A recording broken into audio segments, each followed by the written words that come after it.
Assalamualaikum warahmatullahi wabarakatuh. Apa kabar teman-teman semuanya? Alhamdulillah pagi hari ini 94,2 Gemas FM kembali hadir menyapa Anda semuanya di program Obsesi, obrolan sehat sahur dini hari untuk menemani suasana sahur Anda di Ramadan tahun ini. Ya, saya berharap seperti biasa saya selalu berdoa juga untuk kesehatan, kebahagiaan, ketentraman, kenyamanan Anda sehingga tidak hanya adalah kita juga ya, kita bisa melaksanakan ibadah puasa tahun ini dengan jauh lebih baik dari tahun kemarin, dan semoga kita bisa dengan segala keikhlasan ya, dengan segala keikhlasan melewati puasa dengan sebaik-baiknya. Pagi ini saya masih bersama juga dengan Gavin. Vin, apa kabar Vin? Alhamdulillah sehat. Pak Ari sehat? Sehat, alhamdulillah. Kadang hujan, tiba-tiba kadang cerah gitu ya Vin ya. Pagi ini kadang-kadang bisa jadi hujan di titik sana, kemudian cerah di titik sana yang kadang-kadang susah diprediksi, dan semoga dengan kondisinya seperti ini kita bisa tetap sehat melewati ya Vin ya. Oke. Hari ini Vin sudah hadir bersama dengan kita. Siapa Vin? Narasumber kita hari ini Dr. Pipit Susilowati Tri Indrijaningrum. Beliau ini dokter spesialis neurologi, atau kita kenal itu dokter spesialis saraf. Ya. Kita akan membicarakan tentang apa itu demensia, Pak Ari. Demensia. Demensia. Saya juga nggak ngerti apa ini demensia ini, baru bagi saya ya. Ya, oke. Ya, kita sapa dulu. Dokter Pipit atau dokter panggilannya apa ini dok? Pipit. Oh, dokter Pipit ya. Assalamualaikum warahmatullahi wabarakatuh, dokter Pipit. Waalaikumsalam. Sehat dokter. Alhamdulillah. Sugeng Rawuh di Obsesi. Ini rumah kami berdua. Kami bangun selama Ramadan ini ya. Masya Allah, cantik. Iya. Cantik Dan alhamdulillah sudah banyak tamu yang hadir bersama dengan kita, dan pagi ini kebagian dokter Pipit ya yang menyertai kita. Tapi sebelumnya kalau dilihat dari namanya Jawa banget, dokter. Asli Jawa. Asli Jawa ya. Soalnya Pipit Susilowati Tri Indrijaningrum. Jawa banget ini. Iya dok.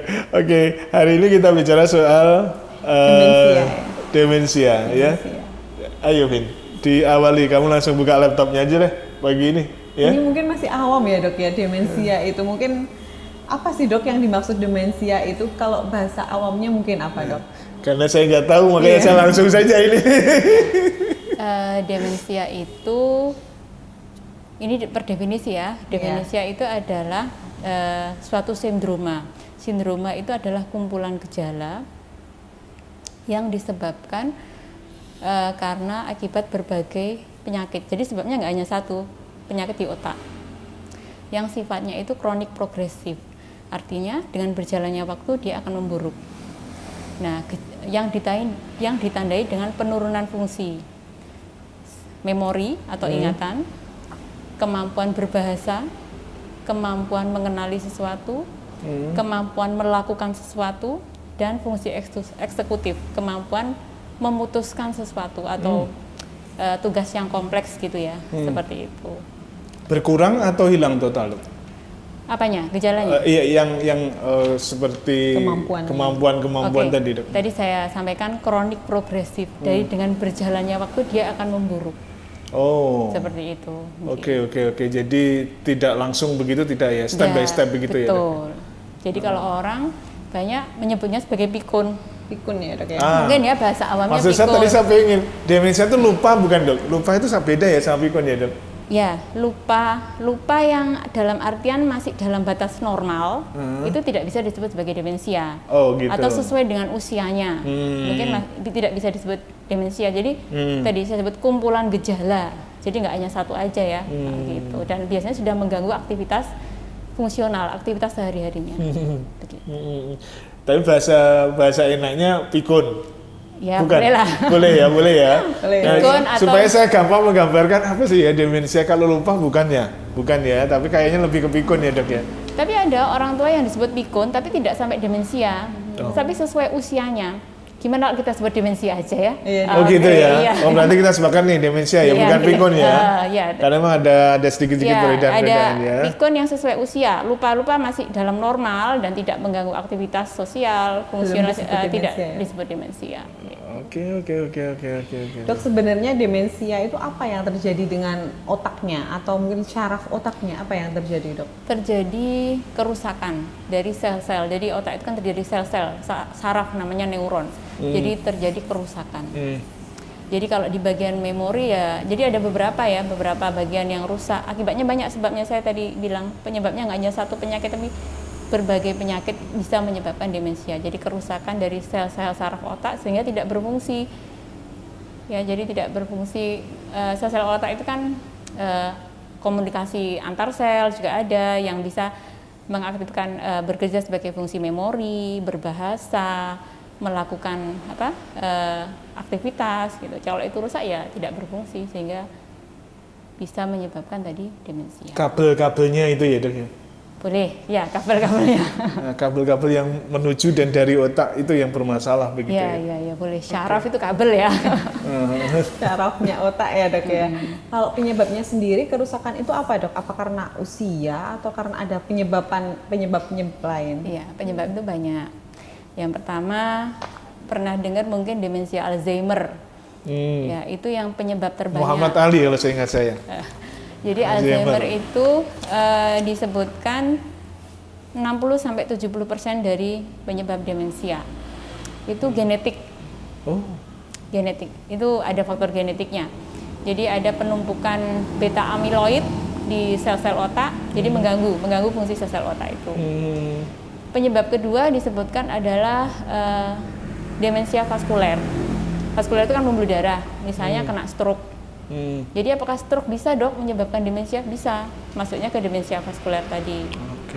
Yang ketiga, demensia Parkinson. Buyuten ya. Orang lebih betul ya. Itu bisa satu gejala dari Parkinson. Parkinson nanti dalam berjalan waktu apakah bisa demensia? Bisa. Kemudian demensia frontotemporal, demensia itu akibat degenerasi ya. Jadi mengecilnya, hilangnya sel-sel otak di bagian tertentu yaitu frontal dan temporal. Kemudian karena trauma otak yang berulang, bisa juga. Trauma otak yang berulang. Ya. Misalnya dulu kecelakaan gitu ya. Kadang-kadang nggak perlu berulang ya, pada beberapa orang mungkin dulu sempat perdarahan. Terus nanti beberapa tahun dia demensia ya bisa juga. Ya itu diantaranya. Kemudian ada lagi demensia pada kasus Down syndrome. Jadi orang Down syndrome tahu ya, itu memang risiko lebih tinggi terjadi demensia. Itu diantaranya itu penyebabnya. Bagaimana, Dok, untuk penegakan diagnosis demensia ini sendiri, Dok? Kan mungkin kalau orang awam tidak paham ya, Dok ya, mungkin cuma kayak lupa-lupa aja atau apa, gimana cara menegakkan diagnosisnya demensia ini, Dok? Jadi seorang klinisi, seorang dokter ya, untuk menegakkan suatu diagnosis itu memang tidak mudah. Butuh observasi ya. Kontak pertama, lupanya seperti apa, kita anamnesis dulu, kemudian kita pemeriksaan fisik pasti, pemeriksaan laboratoris. Ada laboratorisnya juga nih? Ada, karena ada beberapa penyakit yang faktor risiko yang menyebabkan demensia. Di antaranya diabetes, kolesterol, seperti antaranya itu ya. Kemudian hipertensi juga bisa. Jadi dari pemeriksaan laboratorium, kemudian imaging seperti CT scan, kita mungkin ada stroke-nya atau ada trauma sebelumnya atau ada pengecilan volume otak, kemudian MRI, ada pemeriksaan cairan otak, jadi banyak bertahap.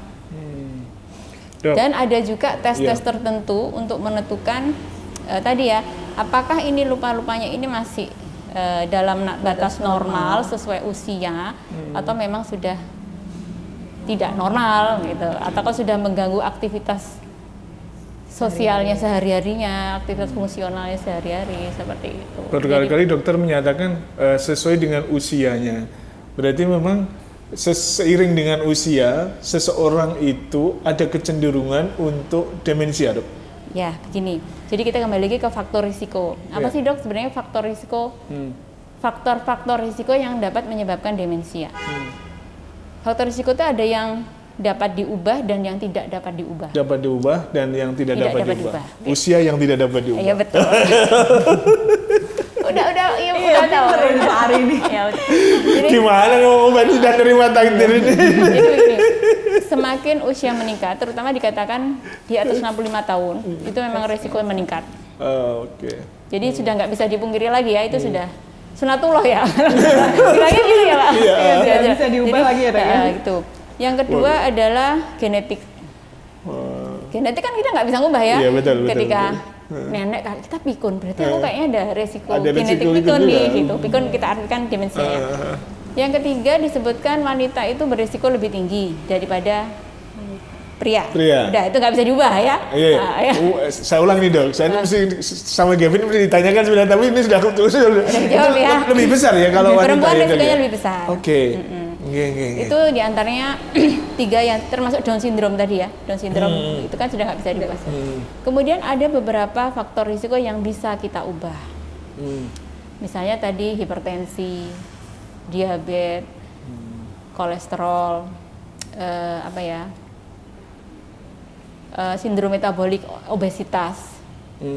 Kemudian gaya hidup yang tidak aktif ya, artinya mageran, jadi kurang berolahraga. Kemudian diet yang tidak sehat. Diet yang tidak sehat, diet Ya. tapi tidak sehat. Diet itu artinya kan makanan yang dikonsumsi itu tidak sehat. Oh. Ya, jadi kita bisa memodifikasi. Kalau aku makanku tidak sehat misalnya ya, saya tahu berarti saya berisiko demensia lebih besar daripada orang yang dietnya lebih sehat. Menu dietnya itu. Iya. Jadi itu yang bisa tuh stop merokok. Misalnya perokok lebih besar risiko terjadi demensia daripada yang tidak perokok. Oke, saya aman. Kemudian memang tidak ya, Nggak tidak ya. merokok Pak, ya. ini, nggak merokok dong. Kemudian alkohol. Oke. Jadi pada negara-negara yang memang peminum ini banyak itu risiko demensia lebih tinggi. Seperti itu. Kalau kita persentase dok, angka yang bisa tadi lupa lagi saya, usia ini.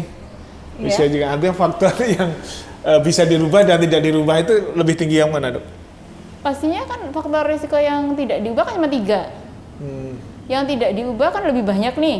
Iya. Jadi kan itu bagian dari ikhtiar ya, maksud saya ya saya sudah ada genetik demensia, Iya. misalnya gitu. Wah saya harus memperbaiki faktor risiko yang bisa diubah yang banyak tadi. Oke. Seperti itu. Oh gitu ya. Kalaupun muncul, misalnya ya, kalaupun muncul tuh sudah di usia yang sangat lanjut. Seperti itu, misalnya 70 tahun. Ya kan mungkin itu sudah dimaklumi, tapi masih banyak juga orang-orang yang 70 tahun masih aktif seperti itu. Iya. Ini karena sudah menyinggung usia yang paling sudah mulai tadi di atas 65 ya dok, atau di atas 60 dok? Prevalensi, kita ngomong prevalensi angka kejadian itu disebutkan 4-7% di usia 65 tahun ke atas. Loh, hanya 7%? Ya, di usia 65 tahun ke atas. Iya. Kalau secara global, WHO menyebutkan itu 55 juta, itu tahun 2023 ya kalau salah. Terus setiap tahun itu naik 10 juta. Dan setiap 3 detik itu ada 1 orang mengalami demensia. Setiap 3 detik? 3 detik, iya. Belum pernah ditemukan mungkin yang usia-usia remaja begitu? Atau? Kalau dikatakan demensia yang lebih dini terjadi, lebih cepat dikatakan di bawah 60 atau 65 tahun. Seharusnya enggak. Tapi apakah bisa terjadi? Bisa aja. Oh, karena Dia tadi punya yang faktor disebutkan genetik. tadi ya. Ya, dia gaya hidupnya yang tidak sehat tadi ya, maksudnya bisa aja terjadi lebih cepat. Ayo, Vin. Dok, tadi dengan katakan faktor resiko demensia lebih tinggi pada perempuan atau laki-laki. Kenapa itu, Dok? Itu yang saya belum menemukan. Apa karena ibu-ibu pikirannya lebih banyak ya, Baik, lebih kompleks? baik. Saya sudah mencari ya, tapi belum. Tapi mungkin begini, apakah perempuan itu stresnya lebih tinggi? Ya, mungkin. Mungkin. Jadi kemarin sudah dibahas, iya dong. Oh iya, sudah ya. Kemarin dibahas Dokter Setio Jantung, Oke. itu katanya perempuan stresnya lebih tinggi. Oke, jadi gini, nyambung ya. Jadi salah satu faktor risiko ya itu manajemen stres yang kurang baik.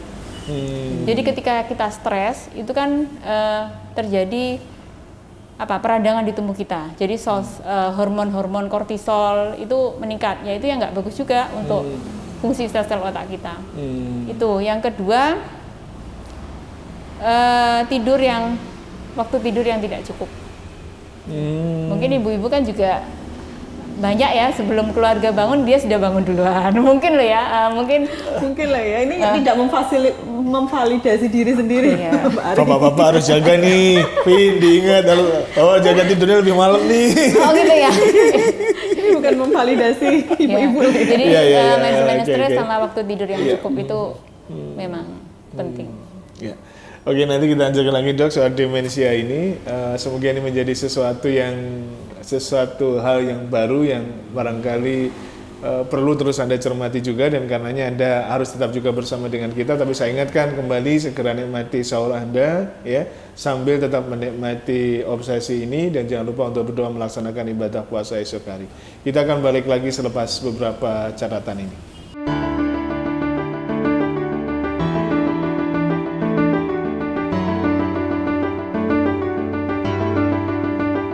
Baik, kita balik lagi. Obsesi masih menyapa kita semuanya pagi hari ini. Obrolan sehat sahur dini hari masih didukung sepenuhnya oleh RSU Muhammadiyah Ponorogo.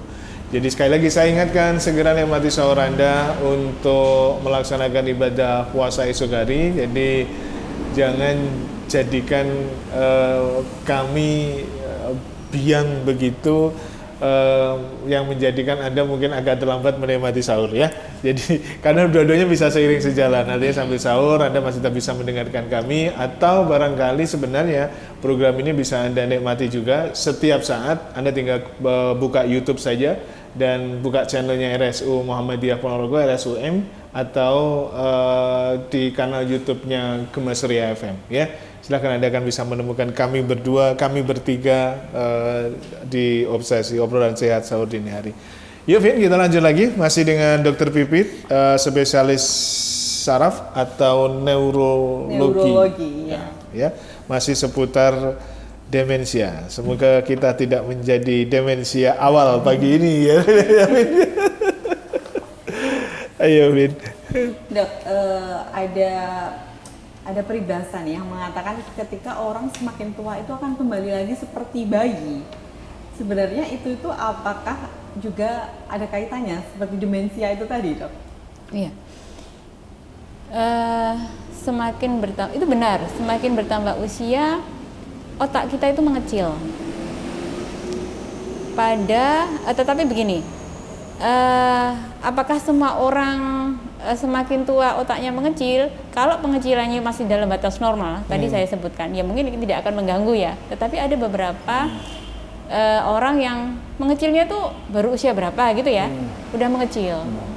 Makanya kan ada sel-sel saraf yang menghilang atau rusak ya, degenerasi. Ya itu dia akan kembali nggak ingat lagi ya, tadi seperti anak kecil, perilakunya ya bisa aja. Jadi karena volume otak kita itu mengecil dengan bertambahnya usia. Oke, saya potong juga ini kan saya kebetulan nggak diinget ini. Tadi usia itu termasuk yang tidak dapat dirubah. Nah, ada beberapa, saya pernah mendengar senior saya, saya pernah, pokoknya semakin tua, semakin usia itu semakin tua, lebih aktif. Artinya lebih aktif apa ya? Lebih aktif digunakan otak kita, digunakan lah begitu supaya tidak cepat, apa ya istilahnya, saya nggak, betul atau tidak dok? Betul, jadi ada istilah use it or lose it. Pisau itu kalau nggak diasah kan tumpul tuh. Betul. Jadi ini mungkin masuk ke gimana sih cara mencegah biar kita nggak terjadi demensia ataupun otak kita itu mengecil, nanti resiko mengecil. Gimana sih biar otak itu kita tuh nggak mengecil atau mengecil? Berarti bisa ya ini ya? Ya betul. Atau pengecilannya itu nggak berpengaruh sama klinis kita atau sehari-hari kita. Ya, di antaranya tadi kan untuk mengasah, semakin otak itu diasah kan semakin tajam, betul ya? Salah satunya banyak beberapa cara, bukan yang pertama adalah mengaktifkan kognitif kita. Jadi misalnya gimana dok caranya mengaktifkan kognitif kita, otak kita? Satu, membaca, menulis, menggambar, punya hobi yang positif dikembangkan. Ngisi TTS. Betul. Puzzle. Saya pernah tadi ingetin bener. Betul. Puzzle, teka-teki silang. Jadi belajar bahasa baru. Itu harus kan aktif terus nih. Iya. Berpikir terus. Belajar terus ya, Dok, ya? Berpikir terus ya, mencoba hal-hal baru, mencoba hobi baru. Jadi mencoba menghafal. Menghafal itu misalnya kalau kita kaum muslimin Al-Qur'an ya, dihafal. Itu terus aktif Justru kan? ya, Dok, ya. Iya, Semakin betul. tua, Betul. gitu Itu kan ya. menghafalkan memori terus gitu. Yang kedua, kesehatan otak itu tidak terlepas dari kesehatan jantung, paru dan pembuluh darah. Artinya harus aktif berolahraga. Jadi jangan mageran. Ya kan? Disarankan 150 menit dalam 1 minggu. Monggo dibagi waktunya. 150 menit dalam satu minggu ya minimal ya, Dok, ya. Ya, itu Oke. yang disarankan. Yang ketiga, kontrol faktor risiko. Tadi ya, hipertensi, diabetes, obesitas, stop merokok, stop alkohol. Kemudian aktif bersosialisasi. Sambangi teman-teman sesama pensiunan. Betul. Aktif dalam kegiatan kemasyarakatan. Reuni. Ya. Pokoknya Jadi ingat semua ini, Win. jadi ingat tapi semua, Win. ya positif ya, hasilnya positif. Jadi otak kita tuh aktif terus. Jadi fisik, mental, spiritual ya, masuk yang menghafal Al-Qur'an tadi itu bisa. Harapannya aku biar nggak pikun, biar nggak mengecil otakku pun semoga nggak kejadian ya, tapi mengecil masih dalam batas normal seperti itu. Jadi lebih aktif dalam segala hal. Betul. Semakin usia semakin bertambah itu justru bagus ya, Dok, ya berarti ya. Terus ini lagi ini kuncinya nih, Bapak monggo ibu-ibu silahkan. Terlebih ibu-ibu nih karena resikonya lebih besar nih. Oke, gimana Dok? Oh ya, yang terakhir ada satu lagi, gizi yang seimbang. Oke. Jadi proteinnya, karbohidratnya, multivitamin, mineral harus terpenuhi seperti itu. Dok, nggak bener ya, Dok, kalau brutu ayam menyebabkan pikun, nggak bener ya, Dok, berarti, Dok? Brutu itu lemak ya? Betul ya? Iya, betul. Brutu itu kan lemak ya? Iya. Sebaiknya sih nggak usah dikonsumsi. Jadi kita ambil itu proteinnya. Kalau yang saya tahu ya, saya pahami, kita itu memang harus perbanyak proteinnya. Kalau dari ayam ambil dadanya. Dada ayam itu proteinnya kan, ototnya. Kalau brutu nggak usah, kasih kucing aja. Dok, bagaimana tanda dan gejala demensia, Dok? Tanda awalnya seperti apa, Dok? Oke. Jadi gejalanya banyak ya, jadi gangguan memori, gangguan ingatan, gangguan berbahasa, gangguan mengenali sesuatu, gangguan melakukan sesuatu yang sebelumnya dia bisa kok nggak bisa. Kemudian gangguan fungsi eksekutif yang misalnya tadi ada yang tugas kompleks gitu ya, atau memutuskan sesuatu. Atau malah bisa gangguan perilaku. Nah, setiap orang memang yang mana dulu nih, tapi ada beberapa bisa, nggak harus selalu gangguan memori dulu yang muncul. Tapi ada beberapa mungkin yang warning sign ya, tanda-tanda kapan kita harus ke dokter ya, mungkin mengkonsultasi. Misalnya menanyakan berulang kali. Misalnya tadi udah tanya. Oh, nanya lagi. Tanya lagi. Iya, khas. Yang aware itu kan yang satu rumah ya. Khas faktor U ini. Tanya lagi. Ada yang lupa, udah makan belum? Habis makan, aku belum makan. Makan lagi. Jadi ada 4 kali makan karena dia belum merasa makan siang. Setelah itu lupa waktu. Misalnya udah sholat duhur lagi. Seperti itu. Kemudian tidak mengenali anggota keluarga. Nah, itu. Yang ketiga, lupa jalan pulang. Ya kan? Itu sering terjadi. Udah, Dok, Bapak ini ke pasar tapi pulangnya ditemukan orang lupa jalan pulang. Sering, Dok, laporan ke Kementerian sering kayak gitu. Jadi betul. Bapaknya habis subuh itu sampai maghrib belum pulang. Nah, itu sudah 3-4 kali lah dalam 1-2 tahun ini. Oke, lanjut, Dok. Betul. Sama gangguan psikologis atau perilaku. Cemburu, salah satunya cemburu, kecemasan, cemas bisa kecemasan yang berlebihan, cemburu misalnya, cemburu sama anak sendiri. Nah, ini kan yang tidak, ini ya maksudnya yang tidak wajar, ini perlu kita curigai. Jadi tidak harus selalu gangguan memori. Dok, kalau gangguan bahasa, tadi saya catat itu ya, gangguan bahasa itu maksudnya gimana, Dok? Gini, misalnya dia mau menyebut sesuatu sulit, misalnya piring, ambilkan aku. Itu loh. Itu gangguan berbahasa. Ataupun dia tidak paham. Nah itu kan mengucapkan dia suatu naming, penamaan ya dia. Ataupun dia diajak ngomong tapi nggak paham. Itu Gawat juga ini, gangguan bahasa. gawat ini Win, saya Win, iya Win. Oh, Begitu, gitu ya, Dok, itu ya? gangguan bahasa. Kalau gangguan aktivitas, dia sebelumnya bisa pakai baju sendiri ngancingin, tapi dia nggak bisa. Nggak bisa ngancungin baju sendiri itu. Tuh gangguan. Ya kan sebenarnya itu aktivitas sehari-hari yang bisa dilakukan, tapi loh kok nggak bisa saya pakai baju yang ada kancingnya, itu biasanya itu kan kompleks, agak kompleksitasnya. Itu nggak bisa. Gitu Dok ya? Iya. Mendekati Win. Wah, Siapa ini yang mendekati? ini dong, maksudnya itu dong. Nah, itu kan lupa bahasa nyebutnya. Iya. Sama saya itu ini dok, yang itu menjadi yang agak itu mulai lupa itu bahasa. Tapi ada ini yang nyebut nama-nama desa itu saya nggak ngerti, saya itu sampai sekarang saya itu problem saya. Misalkan saya pernah, misalnya Kenduri Selawung pernah, tapi misalkan ada yang kasih informasi, ada kejadian di Duri itu, saya mesti agak lama sekali untuk mendetek. Oh Duri itu sana, itu agak nggak ngerti saya itu. Itu harus dicermati mungkin dok. iya, terus misalnya tentang uang misalnya ya. Dia kalau misalnya biasanya dia nunggu toko, bisa ngembaliin uang 10.000 habisnya 5.000 kembali, dia bingung. Itu juga perlu diwaspadai. Seperti itu kan Jumlah rokaat kadang-kadang bingung, perlu waspada juga ya dok ya. betul. Wah ini. Iya. Tapi kan tidak, apakah itu selalu demensia kan enggak? Saya Iya, tadi bilang harus perlu observasi, pemeriksaan lanjut. Ini ya dok, karena gini ya. Jadi betul, ini belum tes-tes tentu tertentu. demensia. Iya, Oke. Kalau demensia mungkin sampai mengganggu kegiatan dia sehari-hari. Aktivitas ya, sehari-hari, aktivitas iya. sehari-harinya. Oh ukurannya itu dok, mengganggu dan tidak mengganggu. Salah satunya itu. Oh. Jadi dia nggak bisa aktivitas sehari-harinya. Kayak tadi misalnya pakai baju, ada gangguan merah, terus bapak itu nggak bisa pakai baju lagi dok.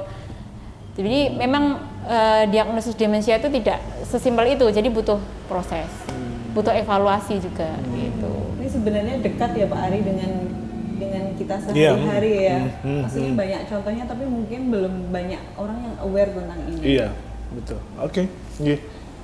Kayaknya kita sudah dikode ini. Nggih. Dok, mohon maaf untuk pagi ini nampaknya harus kita pungkasi dulu. Tapi saya mohon izin besok saya undang kembali dokter untuk bisa hadir bersama dengan kita, dok ya, menikmati suasana pagi hari, makan sahur bersama-sama. Nah, di program Obsesi Obrolan Sehat Sahur Dini Hari yang masih didukung sepenuhnya oleh RSU Muhammadiyah Ponorogo. Besok kita masih akan berlanjut dengan Dr. Pipit Susilowati Tri Indrianingrum, SPN, spesialis neurologi, atau yang lebih familiar mungkin spesialis saraf ya dok ya, mohon maaf ya, spesialis saraf dari Rumah Sakit Umum Muhammadiyah. Kita pungkasi perjalanan kita untuk pagi hari ini. Ya Vin, terima kasih Vin. Dokter, terima kasih dok. Insya Allah bisa hadir kembali bersama dengan kita. Dan matur suwun, Anda semua sudah menikmati obsesi pagi ini. Assalamualaikum warahmatullahi wabarakatuh. Waalaikumsalam warahmatullahi wabarakatuh.